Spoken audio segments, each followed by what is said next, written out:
नमस्कार, स्वागत है आपका संसद टीवी में और मैं हूं आपके साथ अर्चना मिश्रा। हमारे साथ हैं लोकसभा सांसद संध्या राय जी।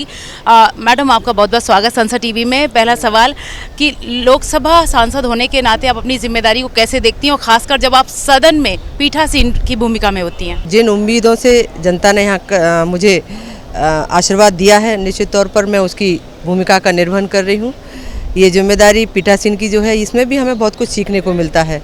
जैसा कि लगातार हम सत्र चालू हुआ है, उस दिन से हम लगातार देख रहे हैं किस तरह लोकतंत्र की मर्यादा को कहीं ना कहीं एक तरह से सभी यहाँ जो चुनकर आए हैं सांसदगण, वो सभी चर्चा करना चाहते हैं, लेकिन उसके बावजूद भी विपक्ष लगातार लोकसभा की कार्रवाई को बाधित करते हुए बहुत महत्वपूर्ण मुद्दों पर चर्चा हो सकती थी। बहुत सारे हमारे जो सांसदगण हैं पहली बार चुनकर आते हैं, उनके प्रश्न बड़ी मुश्किल से आते हैं, प्रश्नों के जवाब वो चाहते हैं, लेकिन वो प्रश्नकाल का ना चलना, लगातार शून्यकाल का ना चलना, और आज तो मेंबरों के लिए विशेष दिन रहता है शुक्रवार का, उस दिन भी आज लगातार कार्रवाई को बाधित किया गया, तो कहीं ना कहीं ये निंदनीय है। और हम सब नए सांसद हैं, दूसरी बार चुनकर मैं भी आई हूँ। हम लोगों की सबकी इच्छा होती है कि हम अपने क्षेत्र के विषयों मुद्दों पर हम लोकसभा में चर्चा करें, क्योंकि जब हम किन्हीं विषयों को उठाते हैं तो निश्चित तौर पर वो मुद्दे यहाँ हम जब उठाते हैं तो नीचे क्षेत्र तक भी आवाज़ पहुँचती है और उन पर कार्रवाई के लिए प्रक्रिया तेज होती है। आपके संसदीय क्षेत्र की बात करें तो पिछले एक साल में क्या उपलब्धि आप बड़ी देखती हैं और आगे की आपकी क्या विशेष योजना है? देखिए, जिस तरह हम बात करें उपलब्धियों की, तो पूरे देश को हम कह सकते हैं माननीय प्रधानमंत्री जी के नेतृत्व में, जिस तरह माननीय प्रधानमंत्री ने संकल्प लिया है कि हमें 2047 तक देश को विकसित बनाना है, और लगातार हमारा मध्य प्रदेश भी उसी दिशा में माननीय हमारे मुख्यमंत्री जी के नेतृत्व में विकास की प्रगति की ओर लगातार अग्रसर तेज गति से बढ़ रहा है। उसमें अगर मैं लोकसभा क्षेत्र की बात करूँ तो हम जैसे कह सकते हैं अमृत योजना में मेरे दोनों जिलों को जोड़ा गया, भिंड हो, दतिया पीताम्बरा माई की नगरी है, निश्चित तौर पर दोनों स्टेशन उसमें जोड़े गए हैं अमृत योजना में। और आज हम कह सकते हैं कि दोनों स्टेशनों का जो स्वरूप बदला है, बहुत तेज़ गति से काम चल रहा है और लगभग दिवाली से पूर्व कंप्लीट भी हो जाएगा। लगातार कई ट्रेनों की सौगात मिली, चाहे वंदे भारत हो, चाहे गोंडवाना हो, और तमाम तरह की ट्रेनों की सौगात दतिया के लिए मिली। दतिया छोटा जिला है, लेकिन एयरपोर्ट वहाँ माननीय प्रधानमंत्री जी के नेतृत्व में, माननीय हमारे केंद्रीय मंत्री के नेतृत्व में, माननीय हमारे मुख्यमंत्री जी के नेतृत्व में लगातार दतिया को सौगात मिली। आज हवाई अड्डा है वहाँ पर, लगातार भोपाल के लिए और ओरछा के लिए उड़ानें चल रही हैं, और जल्द ही मैं समझती हूँ कि देश की राजधानी भी जुड़ेगी, तो निश्चित तौर पर वहाँ के हमारे व्यापारियों को लाभ मिलेगा। भिंड की बात करें, भिंड भी लगातार कई सौगातों में मैं दे पाई हूँ, चाहे एडीपी योजना की बात करें, दिव्यांगों की जो महत्वपूर्ण योजना है एडीपी योजना, दिव्यांग श्री, और लगातार पहले जिला जुड़ा नहीं था लेकिन उसमें जोड़ा गया। आज वहाँ पासपोर्ट वहीं बनता है, पासपोर्ट केंद्र बन चुका है भिंड में।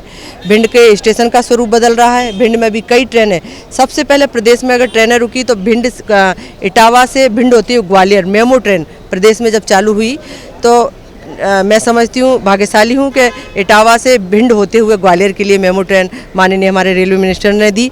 तो निश्चित तौर पर आज भिंड भी हमारी कई योजनाओं को लेकर प्रगति पर है, और हमारा हाईवे तमाम बाईपास वहाँ पर स्वीकृत हुए हैं, चाहे हम मोहना की बात करें, मोहना, लाहार, दमोह, आलमपुर और भांडेर तक बहुत बड़ा बाईपास स्वीकृत हुआ है।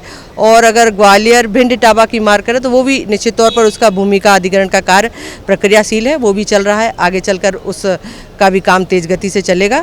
तो कुल मिला के उपलब्धियाँ तो बहुत हैं, और माननीय प्रधानमंत्री जी के नेतृत्व में हम उसी तरह, जिस तरह हमारा देश विकसित होगा, हमारा प्रदेश भी विकसित होगा और हमारी लोकसभा भी विकसित होगी। विकसित भारत में महिलाओं और युवाओं की क्या भूमिका देखती है, जिस तरह से जिस तेज़ी से हम जो है डेवलप्ड कंट्री की ओर आगे बढ़ रहे हैं?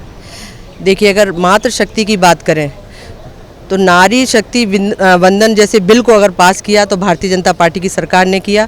माननीय प्रधानमंत्री जी के नेतृत्व में महिलाओं को जो एक सशक्तिकरण करने का संबल मिला है, तो आज हम कह सकते हैं नगरीय क्षेत्रों में तो पहले से ही हमारी बहनें 50% आरक्षण पाकर आज नगर की मेयर हैं, नगर पालिका अध्यक्ष हैं, जिला पंचायत के अध्यक्ष हैं, और लगातार पंच सरपंच बनकर आज अपनी बहुत महत्वपूर्ण भूमिका का वो निर्वहन भी कर रही है।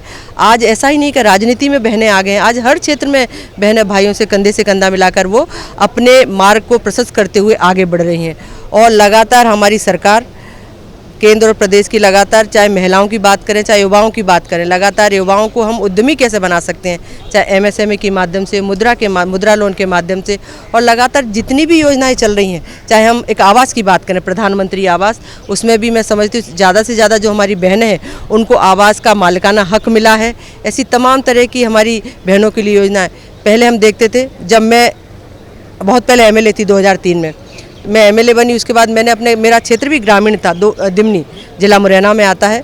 हम देखते थे जब उस क्षेत्र में पूरा वही क्षेत्र क्या मुझे लग रहा है भारतवर्ष में जहाँ जहाँ ग्रामीण क्षेत्र बहनें हाथ में लोटा लेकर शौच के लिए बाहर जाती थी, लेकिन आज हमारा भारत देश का परिदृश्य बदला। आज महिलाओं को घर घर शौचालय दिया। तो ये किसकी सोच है? माननीय प्रधानमंत्री की इतनी ऊंची सोच कि आज बहनों की छोटी छोटी वजह हो सकती है, लेकिन ये बहुत बड़ी वजह है। आज बहनों को सम्मान मिला है, आज बहनों का गौरव बढ़ा है। और अभी जिस तरह सिंदूर अभियान सफलता, जिस लक्ष्य को लेकर बहनों को समर्पित किया, तो पूरी देश की बहनों में हर्ष है कि इतना बड़ा हमने सिंदूर अभियान को सफल बनाया। तो कहीं ना कहीं पूरे देश की हमारी महिला शक्ति, आज हम कह सकते हैं महिलाएं कहीं किसी से पीछे नहीं हैं। तो आप सुन रहे थे संध्या राय जी को, जो कि दतिया से लोकसभा की सांसद हैं। इन्होंने बताया कि ये जो नया भारत है ये विकास के दृष्टिकोण से तो अग्रसर है ही, खासकर महिलाओं के सम्मान की अगर बात करें तो प्रधानमंत्री नरेंद्र मोदी के नेतृत्व में महिलाओं को बहुत सम्मान मिला है और आज देश का युवा भी अपने भारत पर गर्व महसूस करता है। इस बातचीत में इतना ही, आप दीजिए इजाजत, नमस्कार।